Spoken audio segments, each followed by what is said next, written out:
नमस्कार, मैं हूं साक्षी ममगाई। उत्तराखंड की मलिन बस्तियां राजनीतिक दलों के लिए वोटों के छत्ते की तरह है। कहते हैं कि इस मधुकोश पर जो सजगता से पंजा रख लेता है वो विजय का शहद चख लेता है।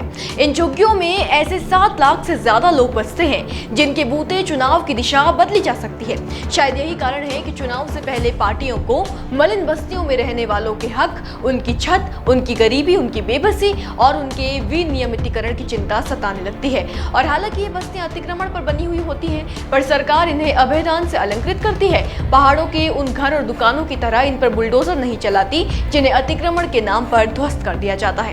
आपको बताएं कि जनता का नया प्रश्न इसी दोहरे रवैये पर आधारित है। प्रदेश में इस सवाल ने सिर उठा लिया है कि क्या जिस प्रकार अवैध कब्जे के नाम पर पहाड़ के लोगों के घर उजाड़े जा रहे हैं, उनके रोजगार छीने जा रहे हैं, उन पर रहम खाए बगैर उन्हें सड़कों पर आने को मजबूर किया जा रहा है, उनके विषय में मानवता की रीति पर रेती से आघात किया जा रहा है, क्या ये समान कार्यवाही मैदान की उन मलिन बस्तियों पर भी की जाएगी जिनके उद्धार के लिए दोनों दल प्रयत्नशील रहे हैं, या फिर सियासत वापस नियमों पर हावी हो जाएगी? ये रिपोर्ट देखिए और मामले को विस्तार से समझिए।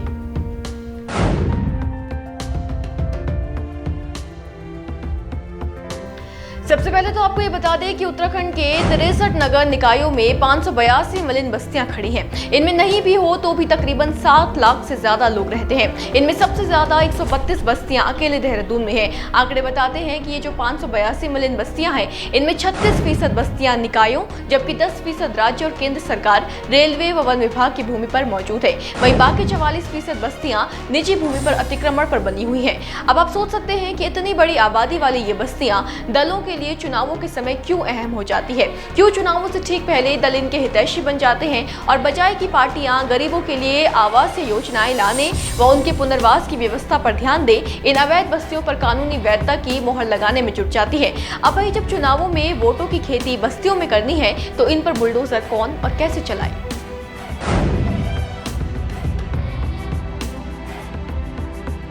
देखिए, उत्तराखंड में इस समय हल्ला मचा हुआ है। अतिक्रमण की कार्रवाई के खिलाफ जगह जगह लोग सड़कों पर आ पहुंचे हैं, सरकार से कार्रवाई रोकने की मांग कर रहे हैं। साथ ही आरोप लगा रहे हैं कि पहाड़ के लोगों को परेशान कर उन्हें पलायन के लिए बाध्य किया जा रहा है ताकि आगे चलकर कुछ धन्ना सेठों को यहाँ बैठाया जा सके। प्रदेशवासियों के आरोप तो ये तक कहते हैं कि अतिक्रमण के नाम पर पहाड़ियों के आशियाने छीनने वाले उन बाहरी लोगों को तस से मस नहीं कर सकते जिन्होंने राज्य के नदी नाले और जंगलों में कब्जा किया हुआ है, जो मलिन बस्तियों में बैठकर तमाम सुख सुविधाओं को भोगते हैं और जिनका रक्षण खुद सरकार करती है।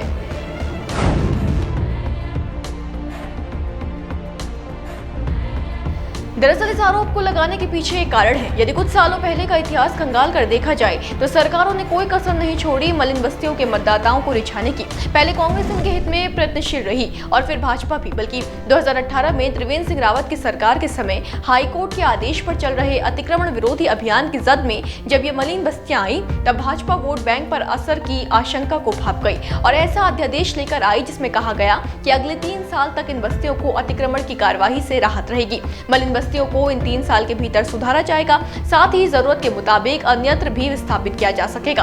खास बात यह थी कि 2021 में विधानसभा चुनावों से ठीक पहले ये मामला फिर गरमाया और सरकार ने फिर से 3 साल की राहत को बढ़ा दिया। दरअसल 2021 में मंत्रिमंडल की बैठक में फैसला लिया गया था कि बस्तियों में अगले 3 साल यानी 2024 तक अतिक्रमण नहीं हटाया जाएगा। अब गौर कीजिए कि 3 साल की समय सीमा फिर से खत्म होने जा रही है, वो भी तब जब सरकार अतिक्रमण पर बड़ी संजीदगी से प्रहार कर रही है।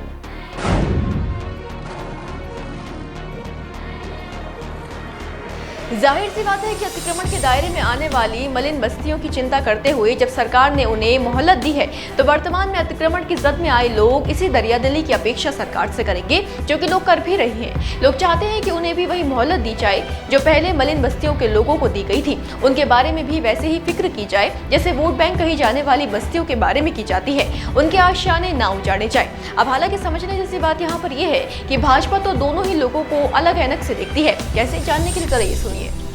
देखिए, ऐसा बिल्कुल नहीं है। अगर कहीं भी सरकारी, क्योंकि जिस प्रकार से कि पहाड़ी क्षेत्रों में क्या होता है कि सड़क भी पहले ही बहुत पतली संकरी रोड हैं, तो वहाँ पर अगर अतिक्रमण हुआ है तो निश्चित रूप से अगर सड़क में अतिक्रमण किया जाएगा तो उसको सड़क का अतिक्रमण हटाया जाएगा। लेकिन जिस प्रकार से आप कह रहे हैं कि जो बस्तियां हैं, बस्तियां कई वर्षों से बसी हैं, अगर बिल्कुल नदी के मुहाने पर अगर कहीं कोई बस्तियां हैं तो अगर उनकी जान माल की सुरक्षा हेतु हमारी आवास नीति के तहत, प्रधानमंत्री आवास योजना के तहत उनको घर भी दिए जा रहे हैं।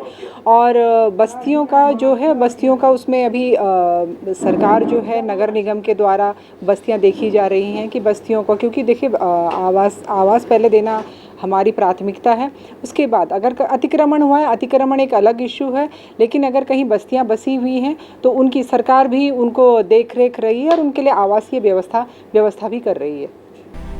देखिए, कहीं ना कहीं अतिक्रमण पर की गई चोट सरकार के लिए चुनौती बनती दिख रही है। सरकार को न केवल उचित अनुचित और संवेदना के बीच में संतुलन साधना है, बल्कि साथ ही उन सवालों का जवाब भी देना है जिनमें पक्षपात और दोहरे रवैये के आरोप खुले हैं। इसके साथ ही अब देखने वाली बात यह होगी कि अगर वाकई मलिन बस्तियां दलों के लिए इतना बड़ा वोट बैंक है तो उन पर यह सियासी छत्र छाया किस प्रकार हटेगी, और अगर नहीं हटेगी तो उन लोगों को क्या जवाब दिया जाएगा जिनके रोजगार और आशा ने अतिक्रमण की चपेट में आए हैं। होगा जो भी आपके लेकर आएंगे। बने रहे देवभूमि इनसाइडर के साथ। डाउनलोड करें देवभूमि इनसाइडर ऐप।